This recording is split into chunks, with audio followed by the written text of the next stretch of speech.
The virus that we're talking about having to do, a lot of people think that goes away in April with the heat, as the heat comes in. Typically that will go away in April. We're in great shape though.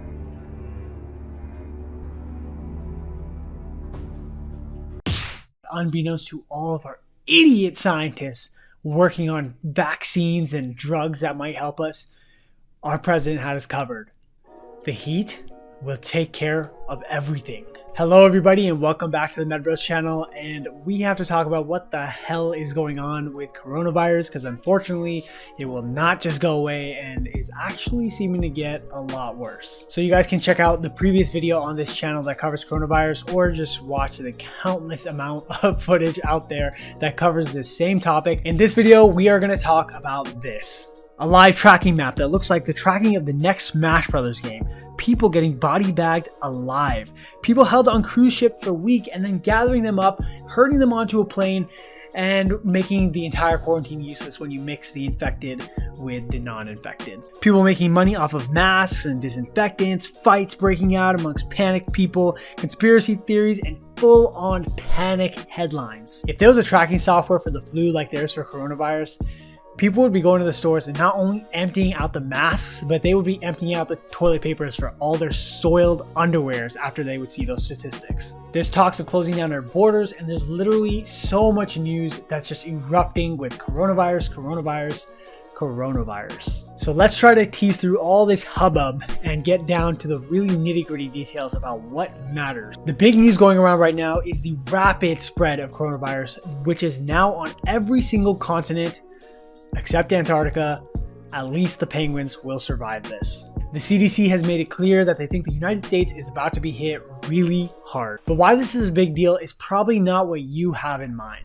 Let's look at this. So as of right now, there's up to 80,000 people infected, and we're getting up to 3,000 deaths, with about 24,000 people that have actually recovered from the disease. These numbers are very optimistic, and I guarantee you there are far more infected out there. One of the things I wanted to do is put these numbers in perspective. So we have these coronavirus numbers, but I want to compare them to influenza, something we are very familiar with. Influenza this season alone has caused nearly 26 million infected with 14,000 deaths. So as you can see, quite a difference. COVID-19 definitely needs to be taken seriously, with a mortality rate of around 2.3%, while our flu here in America is around 0.1% mortality rate, which means you die from the disease. Now, why I think these numbers are being thrown around a little haphazardly is, like I said, we don't really know the amount of infected people. The true number is probably much higher. That means the mortality rate, I suspect, is probably going to be lower than 2%. I'm sure there are unreported deaths as well, but not as many people that are going to be infected and not reporting it and being asymptomatic and recovering. There's going to be quite a discrepancy, bringing that mortality rate down. Regardless, I think most doctors and scientists think that the mortality rate of COVID-19 is higher than influenza. Also, it's suspected that COVID-19 is a little more transmissible than influenza, which means you can spread it a little easier. So the R0 number for influenza is 1.3, and it's suspected that the R0 number for coronavirus is somewhere around 2.2. So with coronavirus, an infected individual can pass it on to around 2 people, versus influenza is going to tend to pass it on to 1 person. I also wanted to compare the severity of patients with influenza versus coronavirus. About 1% of individuals with influenza will develop severe symptoms and need to be hospitalized, while 13.8% of COVID patients were severe and 4.7% were critical. It is important to note that a lot of these individuals with the more severe symptoms of coronavirus were older, they had comorbidities, they had something else going on that made them more susceptible to get super sick. And like all numbers, you have to take everything with a grain of salt.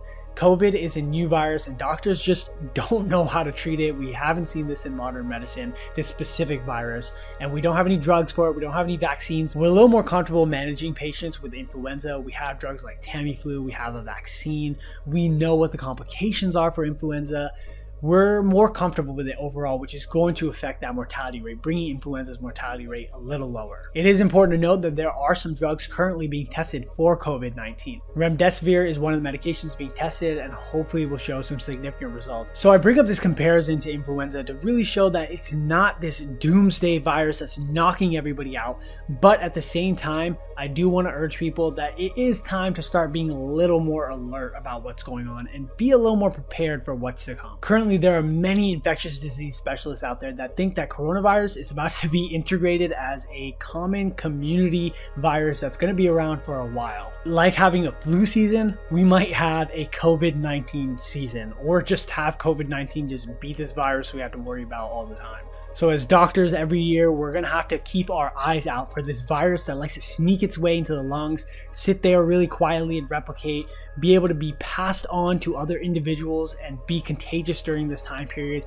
and then hit you with a pretty possibly severe infectious respiratory illness. Some of these individuals with more severe symptoms could develop acute respiratory distress syndrome, like I mentioned, which is very serious respiratory illness that requires ICU level management. The way our ICUs work will probably have to be restructured. There's going to be a massive influx of patients, we're thinking, with coronavirus that are going to need that level of management. It's going to be a hassle logistically to just deal with this amount of patients. Hopefully that vaccine does come out soon, but at the same time, you're going to have to get everybody on board with this vaccine to develop that herd immunity that is so important for vaccines to work. And that's not going to be hard to do, especially in 2020. Ooh, I can't believe I have to say that with the anti-vaxxer movement. So going forward, we will see how intense things get in the United States. This is not the end of the world, but I do suggest at this point people do a couple of things. If you're running around trying to get these masks, make sure you're getting an N95 mask. Those little surgical masks are not going to do anything for you. So make sure when you're buying a mask, N95. Simple stuff of stop touching your face, wash your hands, and avoid super public places like airports or unnecessary outings that you don't need to go to with a bunch of different people that are possibly even international individuals that are all coming together in a place like Times Square or something like that. If you don't need to be there, don't be there. And stock up on basic stuff like water and non-perishable foods. This is stuff that you probably already should have been doing. This is not like doomsday stuff that you should be scared into getting. I feel like people should have a stockpile of water, food. Maybe that's just because I live in California and I'm paranoid about earthquakes. I already have this supply kit. And along those lines, if you have a flu-like syndrome, if you're having malaise, you're feeling tired, you're sweaty, you have a fever, that doesn't mean you have coronavirus. There's no reason to rush to the ED if you're just feeling a little down for a couple days. I'm not discouraging anybody that feels like they need to go to the ED to not go to the ED. Of course, if you have an emergency, go there. But I'm just saying there's no rush just because you have these mild symptoms to rush into a place that is full of sick people where everybody is going to go. If somebody does have coronavirus, that's where they're going to be, is in the emergency department. You don't want to rush into a place that's just covered in sick people. That's going to get you sick. You might get something that's completely unrelated to coronavirus. So if you have these symptoms, it might be best to just have some supportive care at home, fluids, some Gatorade, some rest. I mean, that's what you're going to be getting at the hospital. We don't have any magical drug that's going to make you feel better. The hospital really is for those individuals that have those severe symptoms. They can't breathe, they're having chest pain, they're coughing up blood, really bad stuff. So the TLDR of COVID-19 right now is this shit is spreading like wildfire. You're going to be seeing this all over the news for 24/7 coverage, and it's going to be going full-blown panic mode. Everybody's going to be just spreading the news, misinformation left and right. Just be prepared for that. And with it spreading through all these countries, inevitably the United States is next. I do predict there's going to be a rapid increase in the amount of coronavirus cases in the United States. But wait, that does not mean to panic and everything's going to go to hell. Just relax. Coronavirus, like I mentioned, with those mortality numbers that I just showed you, if you're a healthy individual, you're taking care of yourself, you're kind of avoiding excessive being in places that you don't need to be, you will be fine. You don't need to panic or worry or stockpile thousands of dollars of supplies.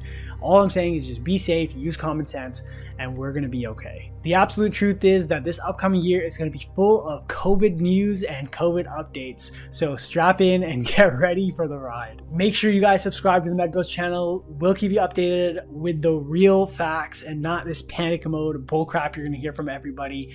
So if you want that, make sure you subscribe. There's a bunch of other videos on this channel as well, and we will see you guys in the next one.